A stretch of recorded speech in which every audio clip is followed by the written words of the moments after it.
नमस्कार, जय हिंद। जीटी वालों का इस वीडियो सीरीज़ में फिर एक बार बहुत बहुत स्वागत है। ये वीडियो सीरीज़ बनाई गई है आपको सीवीपीडी में मदद करने के लिए, थोड़ा बहुत रिवीजन आपका हो जाए उस आशय से। तो आशय बहुत ही अच्छा है, शुभ है और आप उसमें जुड़ जाए, यही हमारी अपेक्षा है। चलिए, तो आज सीखने जा रहे हैं हायर ऑर्डर पीडीई का दूसरा पार्ट हम करने जा रहे हैं, जिसके अंदर मैं ऑलरेडी आपको सीएफ और पीआई जो है वो वगैरह सिखा चुका हूँ, वो क्या होते हैं, किस तरह से होते हैं। अगर वो वाला वीडियो नहीं देखा है तो उसको पहले देखना पड़ेगा, वरना आपको कुछ समझ में आएगा नहीं वैसे। ठीक है, क्योंकि यहाँ पे मैं सीधे सीधे एप्लीकेशन करने जा रहा हूँ उस थियोरी की जो मैंने आपको सिखाई थी। तो यहाँ पे मेरे पास एक क्वेश्चन है जो कि जीटीयू 2022 में 4 मार्क में पूछा गया है। अब यहाँ पे बहुत सारे लोग मुझसे ये कहेंगे कि भाई 4 मार्क के क्वेश्चन के लिए इतनी मेहनत क्यों करनी है। ठीक है, लेकिन भाई बूंद बूंद से घड़ा भरता है। ठीक है, अगर तुम 4 मार्क के क्वेश्चन एक को इग्नोर करोगे, दूसरे को इग्नोर करोगे, चौथे को भी इग्नोर करोगे, तो ऐसे करते करते तो 12-20 बार तुम ऐसे ही जाने दे रहे हो। ठीक है, तो या तो कुछ ना होने से कुछ होना ही अच्छा है, तो बेटर है कि हम ये क्वेश्चन कर लें। तो इसको समझने का तरीका आसान है। अगर आपने थियरी समझ ली है, मेरा पिछला वीडियो देख लिया है, तो ये बहुत ही आसानी से समझ जाओगे। क्या दे रखा है ये देख लो। आपको दे रखा है कि del square z by del x square plus 10 del square z by del x del y plus 25 del square y by del square z by del y square del square z by del y square is equals to e raise to 3x plus 2y। अच्छा, मुझे यहाँ पे कुछ लोग वो भी मिलेंगे जो ये कहेंगे कि सर उसको डो बोलते हैं, डेल नहीं बोलते। तो जो भी बोलते हो वो तुम बोलो, ठीक है, मुझे कोई उससे फर्क नहीं पड़ता। मेथड जो है वो समझ में आनी चाहिए। ठीक है, चलिए अभी यहाँ पे del square z by del x square जो है, मैंने आपको बताया था कि यहाँ पे पहले आपको आइडेंटिफाई करना होगा कि ये कौन सी मेथड से सॉल्व होगा, क्योंकि एग्जाम में तो आपको दे देंगे कि सॉल्व, ये यहाँ पे लिखा हुआ है, देखा, सॉल्व, इतना सिर्फ लिखा हुआ है, राइट। तो इतना ही लिख के आपको दे देने वाले हैं। तो पहले आपको देखना होगा कि यहाँ पे डेल स्क्वायर जेड, यहाँ पे भी डेल स्क्वायर जेड, यहाँ पे भी डेल स्क्वायर, मतलब कि दो जो है वो 2 बार आपका डिफरेंशिएशन हुआ है, मतलब कि ये हायर ऑर्डर डिफरेंशियल इक्वेशन है। ये क्या है? ये है हायर ऑर्डर पीडीई है, आपका पार्शियल डिफरेंशियल इक्वेशन है। और हायर ऑर्डर डिफरेंशियल इक्वेशन का एक जो है वो टर्म होता है f of D D dash. वो कैसे लाओगे? मैंने आपको बताया था कि जहां पे भी डेल बाय डेल एक्स है उसकी जगह पे डी रख दो।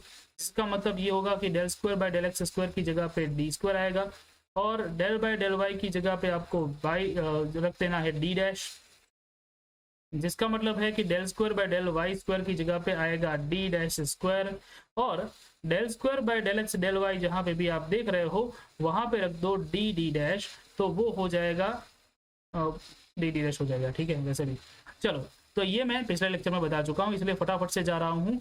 तो आप ये वाला जो आपका इक्वेशन 1 है उसको आप इस तरह से भी लिख सकते हो, मतलब कि इक्वेशन 1 हो जाएगा d square z plus 10 D D dash z plus 25 D dash square z is equals to e raise to 3x plus 2y। ठीक है, ये बन गया आपका इक्वेशन। तो वहां से मैंने आपको बताया था कि z को उठा लो बाहर, कॉमन निकाल लो, तो D square plus 10 D D dash plus 25 D dash square, और z जो है वो बाहर निकल गया। तो z यहाँ पे बाहर निकल के अकेला अकेला रो रहा है, जो कि आगे आपको एक फॉर्म दे देगा। ठीक है, ऊपर आपको राइट हैंड साइड को आपको मिल जाएगा e raise to 3x plus 2y। तो यहाँ पे आपका ये जो इक्वेशन बन गया है वो और कुछ नहीं है, आपके डिफरेंशियल इक्वेशन का जनरल फॉर्म है, which is f of D D dash z is equals to q of x y. ठीक है कि नहीं है? वहां पे अगर आप नोटिस करोगे, आप आइडेंटिफाई करोगे, तो आपका F of D D dash जो है वो बन गया क्या, जो कि z के साथ मल्टीप्लाई था, वो पूरा टर्म वो है D square plus I think यहाँ से आप नहीं देख पाओगे अच्छे से। ठीक है, तो मैं थोड़ा पोर्शन नीचे लिख दूंगा, which is 25 D dash square, right. चलिए, तो ये है आपका एफ ऑफ डी। और q क्या है आपका? What is your q? q is e raise to 3x plus 2y।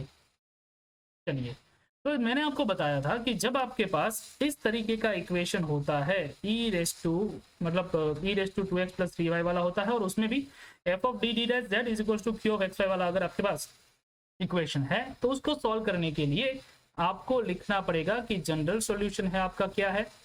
General solution होगा आपका z is equal to complementary function plus particular integral. आप चाहो तो उसको आप पूरा भी लिख सकते हो, मैं यहाँ पे शॉर्ट फॉर्म में लिख रहा हूँ। ठीक है, एग्जाम आपको देनी है, आपको तय करना है, आप पूरा लिखना चाहो तो पूरा लिखो और इस तरह से लिखना चाहो तो इस तरह से लिखो। तो C F plus P I is your general solution. तो यहाँ पे मैं सी एफ फाइंड करूंगा और पी आई फाइंड करूंगा। ठीक है, तो सी एफ को कैसे फाइंड करोगे? तो फॉर सी एफ आपको थोड़ी सी प्रोसीजर तो करनी पड़ेगी। ठीक है, तो वो प्रोसीजर कुछ इस तरह से है, थियरी मैंने पढ़ाई थी याद हो तो, कि मुझे पहले लिखना पड़ेगा ऑक्सिलरी इक्वेशन। और आपने मुझसे पूछा था कि वो क्या होता है, मैंने आपसे बताया था कि वो है f of D D dash is equal to 0। कहने का मतलब क्या है, यहाँ पे तो f of D D dash की वैल्यू भी है, वो है आपके पास डी स्क्वायर, सॉरी वो है आपके पास D square plus 10 D D dash D square plus 10 D D dash plus D dash 25 D dash square, sorry 25 D dash square is equals to 0। ठीक है, ये है आपके पास आपका F of D D D dash. ठीक है, तो यहाँ पे हमने जो है वो आइडेंटिफाई कर लिया पूरा। और अब आपको करना क्या है, इसको 0 के साथ इक्वेट करने पर आपको ऑक्सिलरी जो इक्वेशन मिल गया है उसको सॉल्व करना है। लेकिन सीधे सीधे सॉल्व नहीं होगा ये, यहाँ पे एक का कैच है, वो आपको समझना है, वो मैंने थियरी में नहीं बताया था, ताकि आप यहाँ पे आओगे तो समझ ही जाने वाले हो। ठीक है, तो ये कैच है कि आपको यहाँ पे d की जगह पे m रखना पड़ेगा, d डैश की जगह पे 1 रखना पड़ेगा। तुम पूछोगे कि ऐसा क्यों है, तो देखो समझ में आ जाएगा। ठीक है, जब आप d की जगह पे m रखोगे तो वो हो जाएगा m स्क्वायर। ठीक है, देखो जहाँ पे d की जगह पे m रखो तो m स्क्वायर, 10 यहाँ पे d की जगह पे m रखो, d डैश की जगह पे 1 रखो, और 25 d की जगह d डैश की जगह पे 1 रखो इज इक्वल्स टू 0 हो जाएगा, बन जाएगा m square plus 10m plus 25 is equals to 0 वाला फॉर्म। ठीक है, अब इसको सॉल्व करना आसान हो गया, क्वाड्रेटिक इक्वेशन बन गया है ना ये, इसीलिए हम d is equals to m, d dash is equals to 1 substitute कर देते हैं। ठीक है, चलो अभी अगर इसको तुम ध्यान से देखोगे तो ये और कुछ नहीं है, ये है कुछ इस तरह से m square plus 2 into 5 into 1 into m plus 5 square is equals to 0। तो ये है आपका कुछ इस तरह से लिखने वाला form, m plus 5 whole square is equals to 0 वाला फॉर्म है। ठीक है, और तो कुछ है नहीं ये, राइट, परफेक्ट स्क्वायर वाला फॉर्म है। तो ये परफेक्ट स्क्वायर वाला फॉर्म है, इसलिए आप, और क्योंकि ये 2 बार है ना, ठीक है, ये m प्लस 5 और m प्लस 5 2 बार आप लिख सकते हो, राइट। तो इसको सॉल्यूशन जो है वो आपको मिल जाएगा, या तो m इज इक्वल्स टू -5 और m इज इक्वल्स टू -5। मतलब कि आप बोलोगे कि सर दोनों एक ही तो है, हाँ बिल्कुल दोनों एक ही है, लेकिन क्योंकि आपके पास 2 डिग्री वाला इक्वेशन है तो आपको 2 रूट मिलने चाहिए। ठीक है, और ये दोनों रूट है और दोनों रूट एक समान है, इसीलिए हम लिखते हैं कि ये जो रूट्स हैं वो रूट्स आर रियल हैं, रियल नंबर में मिले हैं, एंड इक्वल, इक्वल उसको नहीं लिखते, उसको लिखते हैं रिपीटेड। रूट्स रियल भी हैं और रिपीटेड भी हैं। ठीक है, रियल एंड रिपीटेड रूट्स जब होते हैं तो कॉम्प्लीमेंट्री फंक्शन क्या होता है, मैंने आपको लिखवाया था, y1 प्लस mx प्लस आपको आगे x मल्टीप्लाई करना पड़ेगा, x मल्टीप्लाई करना पड़ेगा, और बाद में लिखना है y2 y प्लस mx। तो जो भी m की वैल्यू आई है उसको यहाँ पे सब्सटीट्यूट करो, तो वो होगा y1 y माइनस 5x, क्योंकि m की वैल्यू -5 है, और x 2 y माइनस 5x। ठीक है बात, ओके। तो ये हो गया आपका कॉम्प्लीमेंट्री फंक्शन। चलिए, है कोई मुश्किल चीज, आसानी से आपको कॉम्प्लीमेंट्री फंक्शन मिल गया है। अगर आपको ऑक्सिलरी इक्वेशन लिखना आता है तो राइट आसानी से मिल जाएगा। अगर ये रूट रिपीट नहीं होते तो उसका दूसरा फॉर्मूला है CF का, ठीक है, उसमें बीच में x नहीं आता और m की जगह पे m1 और x2 आता है, राइट। वो फॉर्मूला आपको वहां पे अप्लाई कर देना है, राइट। अब मैं फाइंड आउट करूंगा कि PI कैसे मिलता है। तो PI के लिए ये प्रोसीजर है, और PI का फॉर्मूला क्या है, कोई बताएगा मुझे? अगर आपको याद है तो 1/(m F of D D dash और जो भी क्यू ऑफ एक्स वाई है उसको आपको लिख लेना है। तो यहाँ पे आपका जो F of D D dash है, चलिए उसको मैं दूसरी वाली स्लाइड में ही लिख लेता हूँ ताकि आपको ध्यान में रहे, ठीक है। तो आपका जो यहाँ पे F of D D dash है वो कुछ इस तरह से था, D square plus 10 D D dash plus 25 D dash square. और यहाँ पे आपका जो क्यू ऑफ एक्स वाई है उसको मुझे भी देखना पड़ेगा क्योंकि मैं भी भूल चुका हूँ। हाँ, ई raise to 3x plus 2y है, ठीक है, ई raise to 3x plus 2y है, राइट।